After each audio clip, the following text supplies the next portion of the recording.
a WikiVidi documentaries production. Don't forget to like and subscribe. Enjoy. Red River of the South. The Red River, or sometimes the Red River of the South, is a major river in the southern United States of America. It was named for the red bed country of its watershed. It is one of several rivers with that name. Although it was once a tributary of the Mississippi River, the Red River is now a tributary of the Atchafalaya River, a distributary of the Mississippi that flows separately into the Gulf of Mexico. It is connected to the Mississippi River by the old river control structure. The south bank of the Red River formed part of the U.S.-Mexico border from the Adams-Onís Treaty until the Texas Annexation and the Treaty of Guadalupe Hidalgo. The Red River is the second-largest river basin in the southern Great Plains. It rises in two branches in the Texas Panhandle and flows east, where it acts as the border between the states of Texas and Oklahoma. It forms a short border between Texas and Arkansas before entering Arkansas, turning south near Fulton, Arkansas, and flowing into Louisiana, where it flows into the Atchafalaya River. The total length of the river is 1,360 miles, with a mean flow of over 57,000 cuft/s at the mouth. Course. The Red River rises near the edge of the northwestern dip slope of the Llano Estesado Mesa in two forks in northern Texas and southwestern Oklahoma. The North Fork Red River meets the southern and largest fork near the Texas-Oklahoma border. The Southern Fork, which is about 120 miles long, is generally called the Prairie Dog Town Fork. It is formed in Randall County, Texas, near the county seat of Canyon, by the confluence of intermittent Palo Duro Creek and Tierra Blanca Creek. The Red River turns and flows southeast through Palo Duro Canyon in Palo Duro Canyon State Park at an elevation of 3,440 feet. Then past Newlyn, Texas, to meet the Oklahoma state line. Past that point, it is generally considered the main stem of the Red River.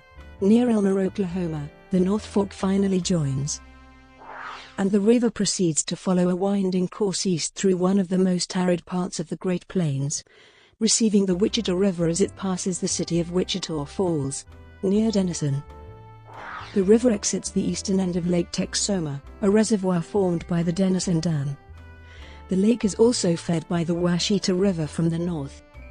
After the river flows out of the southeastern end of the lake, it runs generally east towards Arkansas and receives Muddy Boggy Creek before turning southward near Texarkana.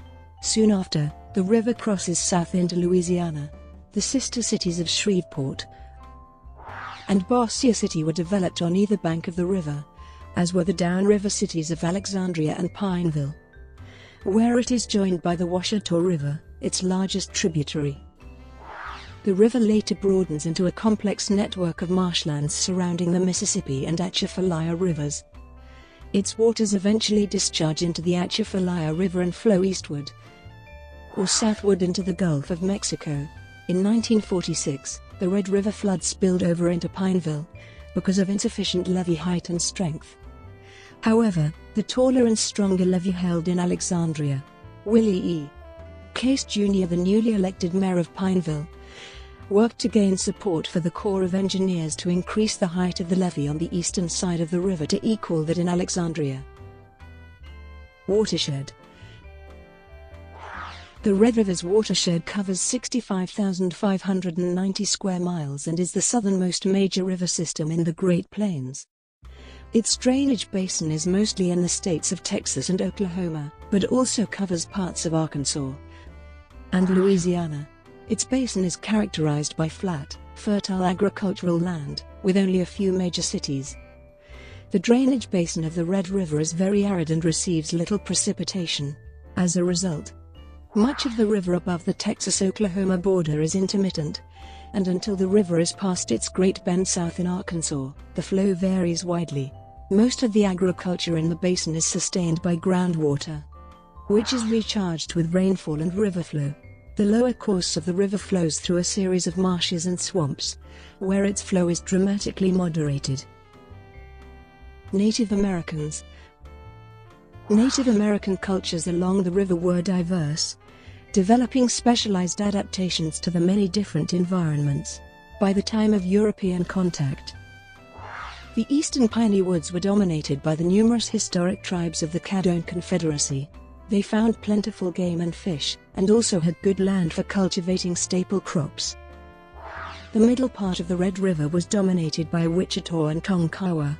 This area was prairie, where Native Americans constructed portable and temporary teepees for housing. They practiced limited farming and followed game in seasonal, nomadic hunting cycles. The Plains division of the Lipan Apache dominated the western Red River area until the 18th century, when they were displaced by invading Comanche from the north. European-American exploration and settlement. In 1806, President Thomas Jefferson commissioned the Red River Expedition to explore parts of the new lands of the Louisiana Purchase by traveling up the Red River. He said it was, in truth, next to the Missouri, the most interesting water of the Mississippi, in a letter to William Dunbar. Having threaded the maze of bayous at the river's confluence, and the Great Raft of lodged driftwood, the expedition was stopped by the Spanish near what is now New Boston, Texas. In 1806, Lieutenant Zebulon Pike, under orders to ascertain the source of the Red River, ascended the Arkansas River, made his way downstream on what turned out to be the Rio Grande, and was sent home by the Spanish authorities. A more successful exploration of the river's upper reaches to both its sources was the 1852 expedition under Captain Randolph Barnes Marcy, assisted by Brevet Captain George B. McClellan.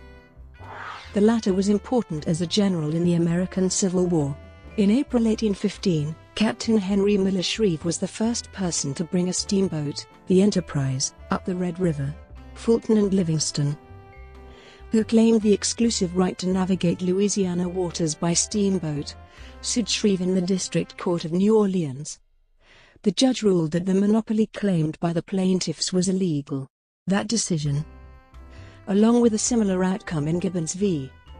Ogden, freed navigation on every river, lake or harbor in the United States from interference by monopolies. When John Quincy Adams became Secretary of State in 1817, one of his highest priorities was to negotiate the boundaries of the Louisiana Purchase with Spain. He negotiated with the Spanish minister to the United States, Luis de Onís, and finally concluded Adams-Onís Treaty, also known as the Treaty of 1819. The treaty defined the south bank of the river as the boundary between the United States and Spain. That boundary continued to be recognized when Mexico gained its independence from Spain. Then again when Texas became independent from Mexico. It remained so until the United States Congress consented to the Red River Boundary Compact adopted by the states of Oklahoma and Texas, which set the jurisdictional boundary between Texas and Oklahoma at the vegetation line on the south bank, but left title of adjacent property owners at the south bank. The Red River Campaign was fought along the Red River Valley in Louisiana during the American Civil War. It was a failed attempt by the Union to occupy eastern Texas. Confederate commander Richard Taylor was able to repel an army under Nathaniel Banks 3 times bigger than his own. In Louisiana, the area of present-day Natchitoches Parish was settled by French Creole and mixed-race Louisiana Creole people, starting before 1800. The Cane River National Heritage Area marks this area of influence, with plantations and churches founded by Louisiana Creoles. Some of the sites are designated as destinations on the Louisiana African American Heritage Trail, designed in the 21st century. For nearly 100 years after the American Civil War, some of the plantations were the center of a large African American and Creole community life, whose people lived and worked in this area for generations. The area along the lower Red River of Grant Parish, Louisiana, and neighboring parishes were a mixture of hill country and cotton plantations, with white planters and subsistence farmers, and numerous African American slaves working the plantations in the antebellum years. It was an area of heated social tensions and insurgency during and after the Reconstruction era. Grant was a new parish created by the Reconstruction legislature, which was trying to increase Republican Party representation. In 1873, Grant Parish was the site of the Colfax Massacre, caused by the political tension and violence arising from the disputed 1872 gubernatorial election. and efforts by local whites to keep white supremacy. White militias, organized from nearby parishes, killed more than 100 freedmen, some of whom had surrendered as prisoners. In 1874, such militias organized as the White League in Grant Parish, and other chapters were soon founded across the state. The Coshata Massacre was attributed to the White League, which attacked Republican office holders to run them out of office. The paramilitary groups intimidated and terrorized freedmen to keep them from the polls, and by the late 1870s, conservative Democrats had retaken political control of the state. Great Raft. In the early 19th century, settlers found that much of the river's length in Louisiana was unnavigable, because of a collection of fallen trees that formed a Great Raft, over 160 miles long. Captain Henry Miller Shreve began clearing the logjam in 1839. The logjam was not completely cleared until the 1870s, when dynamite became available. The river was thereafter navigable, but north of Natchitoches it was restricted to small craft. Removal of the raft further connected the Red and Atchafalaya rivers, accelerating the development of the Atchafalaya River Channel. In the 20th century, the interest group known as the Red River Valley Association was formed to lobby the United States Congress to make the river fully navigable between Alexandria and Shreveport, Louisiana. Leading supporters of the long-standing project were Louisiana Democratic Senators Allen J. Ellender, J. Bennett Johnston and Russell B. Long, the 4th District Congressman Joe Waggoner, and the late Shreveport Mayor Calhoun Allen. With the completion of the project, a lock system constructed by the U.S. Army Corps of Engineers allowed navigation of barge traffic as far north as Shreveport. Greer County debate. Specialists debate whether the North Fork or the Prairie Dog Town Fork is the true stem. Because of a cartographic error, the land between the North and South Forks was claimed by both the state of Texas and the United States federal government. Randolph B. Marcy's expedition followed the Prairie Dog Town Fork in 1852. Originally called Greer County, Texas, the U.S. Supreme Court ruled that it belonged to the United States, which at the time oversaw the Oklahoma Territory. That territory was later incorporated into the state of Oklahoma, whose southern border now follows the South Fork. Today, the southern Prairie Dog Town Fork is considered the main fork, though the North Fork is as long and normally has a greater water flow. Brought to you by WikiVidi Documentaries. Would you like to know more?